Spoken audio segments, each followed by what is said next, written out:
আজকে তৃণমূল কংগ্রেসের এই জয়েনিং প্রোগ্রামে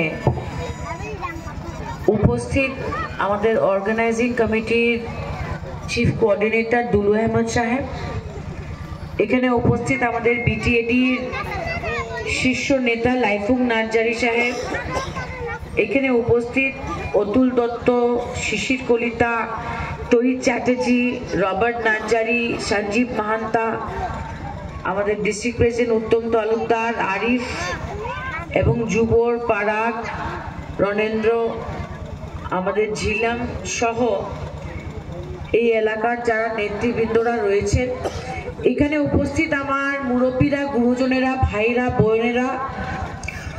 আমাকে উত্তম বলল যে এই এলাকাতে সবাই বাংলা বুঝতে পারে, তবে আমি বাংলাতেই বলছি। আমি কিন্তু প্রথমবার যখন কোকরাঝাড় এসছি, আমি কংগ্রেসের বিধায়ক ছিলাম এবং আমার মনে আছে যে 2012-তে যখন বিটিএডিতে মস্ত বড় একটা রায়ট হয়েছিল, দাঙ্গা হয়েছিল এবং বিভিন্ন মানুষরা ক্যাম্পে থেকেছিলেন, আপনারা রেফিউজি ক্যাম্পে প্রায় 1 মাস, 2 মাস, 3 মাস। তখন আমি প্রথম কোকরাঝাড় আসি শিলচরের এমএলএ হিসাবে এবং তারপরে যখন বিপিএফ এর সঙ্গে কংগ্রেসের অ্যালায়েন্স হয়েছিল তখন আমি নির্বাচনী সভায় এখানে এসেছি। কিন্তু আজকে যে আমি আপনাদের মধ্যে উপস্থিত হয়েছি, আমি সর্বভারতীয় তৃণমূল কংগ্রেস মমতা বন্দ্যোপাধ্যায়ের দল, সেই দলের একজন রাজ্যসভার সাংসদ হিসাবে আপনাদের সম্মুখে এসেছি। কেন এসেছি?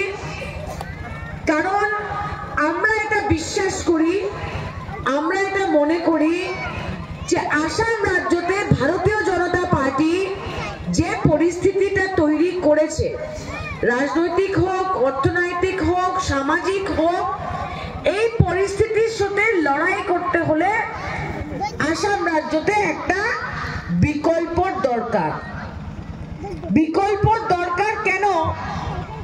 কারণ আমি বলতে বাধ্য, আমি আমার ভাষণে প্রথমেই বলেছি যে আমি প্রথম বিটিএডি এরিয়াতে এসেছিলাম 2012-তে, যখন এখানে দাঙ্গা হয়েছিল দুই সম্প্রদায়ের মধ্যে।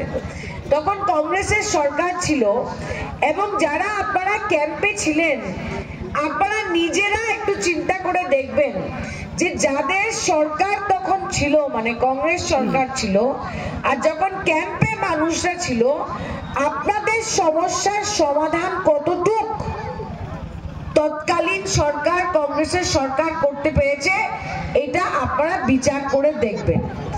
এখন ভারতীয় জনতা পার্টির কথা যদি বলতে হয় তবে বিভাজনের রাজনীতির কথা বলতে হবে। বিভাজনটা কি? যেদিন থেকে ভারতীয় জনতা পার্টি আসামে সরকার করেছে, ওরা আসামে কোনো জাতি, কোনো ধর্মকে শান্তি মতে থাকতে দেয়নি। অসমীয়া আর বাঙালিদের মধ্যে বিবাদ, হিন্দু মুসলমানের মধ্যে বিবাদ, ট্রাইবেল নন ট্রাইবেলের মধ্যে বিবাদ, আপনারা দেখবেন যে কার্বি আংলং, ডিমাসা, নন ডিমাসার মধ্যে বিবাদ।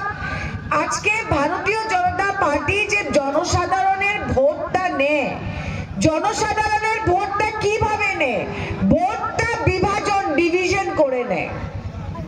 আর মমতা বন্দ্যোপাধ্যায়, যিনি 3 বারের মুখ্যমন্ত্রী আজকে পশ্চিমবঙ্গতে, উনি যে ভোটটা নিন, উনি সব সমাজকে, সমাজের মানুষকে, সব জাতিকে, সব ধর্মকে একসঙ্গে নিয়ে সবার ভোটে মমতা বন্দ্যোপাধ্যায় জিতে আসেন। আমি আপনাদের একটা ছোট তথ্য দিতে চাই যে মমতা দি আজকে এমএলএ হয়েছে ওয়েস্ট বেঙ্গলে ভবানীপুর থেকে। আপনারা জানেন যে ভবানীপুরে মোর দেন 40%-এর বেশি যারা ভোটার আছে ওরা কিন্তু বাঙালি না। আর কয়েকটা 4টা না 5টা মিউনিসিপাল ওয়ার্ড আছে যেখানে গুজরাটিও আছে, পাঞ্জাবিও আছে, শিখও আছে, খ্রিস্টানও আছে। তবে যারা বলে যে মমতা বন্দ্যোপাধ্যায় শুধু বাঙালিদের লিডার, আমি তাদেরকে বলতে চাই যে মমতা বন্দ্যোপাধ্যায় নিজের এমএলএ সিটে 40% মানুষ নন বাঙালি যারা মমতা দিকে ভোট দেয়। 2 নম্বর কথা বলতে চাই, এই যে বাই ইলেকশন হলো, যে বাই ইলেকশনে কংগ্রেস আসামে 5টা সিট হারলো, সেই জায়গায় আমাদের নেত্রী মমতা বন্দ্যোপাধ্যায় ওয়েস্ট বেঙ্গলে 6টা সিট বাই ইলেকশনে জিতলো। আর শুধু জিতলোই না, ভারতীয় জনতা পার্টির ডিপোজিট ফরফিট করে বিজেপির হাতে যে সিটটা ছিল সেই সিটটা কেড়ে নিয়ে মমতা বন্দ্যোপাধ্যায় 6টা সিট তৃণমূল কংগ্রেস জিতে এসছে। এবং আমি এটাও বলতে চাই যে পশ্চিমবঙ্গতে এরকম 4টা সিট আছে, এই যে 6টা সিটের মধ্যে বিশেষ করে সাংবাদিক বন্ধুদের বলছি, 4টা সিট আছে which is Hindu Bengali dominated and 2 seats are minority dominated.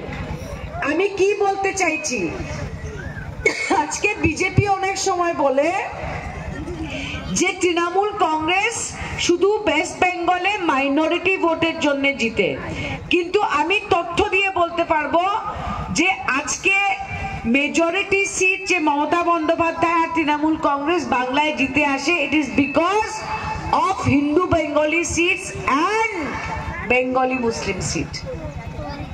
So বন্ধুগণ, আমরা আজকে আপনাদের কাছে কেন এসেছি, আপনারা একটু নতুন চিন্তা করেন,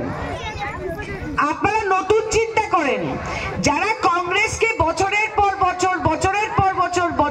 বছর ভোট দিচ্ছেন, যারা বিজেপিকে লাস্ট 10 বছর থেকে ভোট দিচ্ছেন, আপনারা নতুন চিন্তা করেন।